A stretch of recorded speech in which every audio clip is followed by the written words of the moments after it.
இதுவும் வழக்கமான தற்கொலை.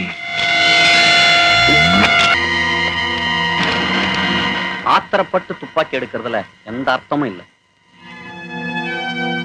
விஷயம் பத்திரிகை வரைக்கும் வந்துட்டதால நாம யாரையும் தற்கொலை பட்டியல சேர்க்க முடியாது.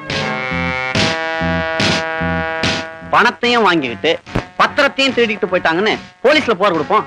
சட்டமே அவங்களை தண்டிக்கிட்டோம்.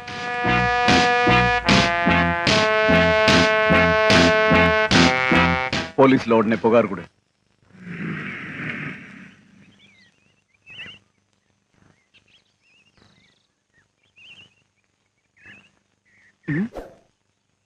வாங்க, ஐயாவை பார்க்க வந்தீங்களா? ஐயா உள்ளதா இருக்கார், வாங்க. யோ, ஐயாவை பார்க்கணுமா? அழைச்சிட்டு போ. வாங்க வாங்க, ஐயா உள்ளதா இருக்காரு. போங்க போங்க, உள்ளார போங்க. ஓ, வாங்க வாங்க. உங்களுக்காக நான் என்ன செய்யணும்? இந்த ஊர் மக்கள் நிலத்துக்கு உண்டான பணத்தை வாங்கிக்கிட்டு இடத்தை பத்திரம் மூலமா எழுதி கொடுத்தாங்க. சரி, பத்திரத்தை யாரோ திருட்டாங்க. அதை நீங்க தான் கண்டுபிடிக்கணும். நான் நான் கண்டுபிடிக்கணுமா? என்ன சார் தமாஷ் பண்றீங்க? மாஷா, இது புகாருங்க. அப்போ இதை கவர்ல போட்டு ஸ்டாம்ப் ஒட்டி கொடுங்க, நான் டெலிவரி பண்ணிடுறேன். ஆமா, இதை நான் யார்கிட்ட ஒப்படைக்கணும்? ஒப்படைக்கணுமா? உங்களை பொறுத்த வரைக்கும் காக்கி சட்டை போட்டவெல்லாம் போஸ்ட்மேன் தானே? உன் பழிய தீர்த்துக்க இதுதான் சமயம்னு நீ நினைக்கிற. உன்னை இந்த ஊரை விட்டு அனுப்ப இதுதான் நேரம்னு நாங்க முடிவு பண்ண வேண்டியதுதான். என்னது? எங்க கருப்பு ஜீப் ஒரு இடத்துல நுழைஞ்சா அங்க யாருக்கோ முடிவுன்னு அர்த்தம். அதை இன்னும் கொஞ்ச நாள்ல நீயே புரிஞ்சுப்ப. நான் வரேன்.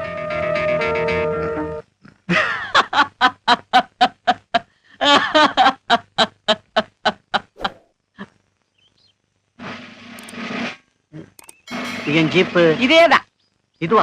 ஆமா, முடிவெடுத்த எல்லா இடத்துலயும் உங்க கருப்பு ஜீப்பு தான் நுழைவு நீங்க சொன்னீங்க. இங்க யாருக்கு எந்த முடிவெடுக்க உங்களால முடியாது. அதனால தான் கருப்பு ஜீப்பு புளுவா மாறிடுச்சு. தயவு செய்து நான் சொல்றது கேளுங்க. அவசரப்பட்டு பணத்தை திருப்பி கொண்டு போயிடாதீங்க. ரெட்டியாரே, இது ஒன்றும் பெரிய பிரச்சனை இல்ல ரெட்டியாரே. 2 நாள்ல இந்த ஊர் ஜனங்களை விட்டு நான் தொழிற்சாலை கட்ட அனுமதி வாங்கி தரேன்.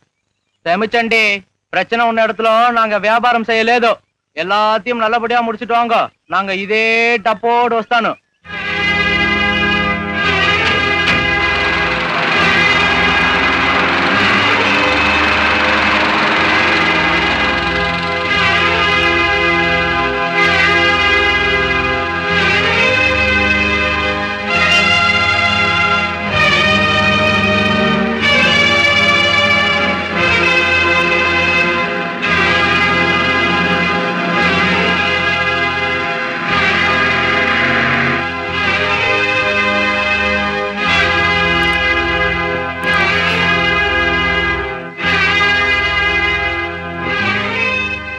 என்ன அவசரத்துல அவன் ஜீப்பை கொண்டாந்துட்ட? என்ன மன்னிச்சிடுங்க, இது நம்ம ஜீப்பு தான். மடராச.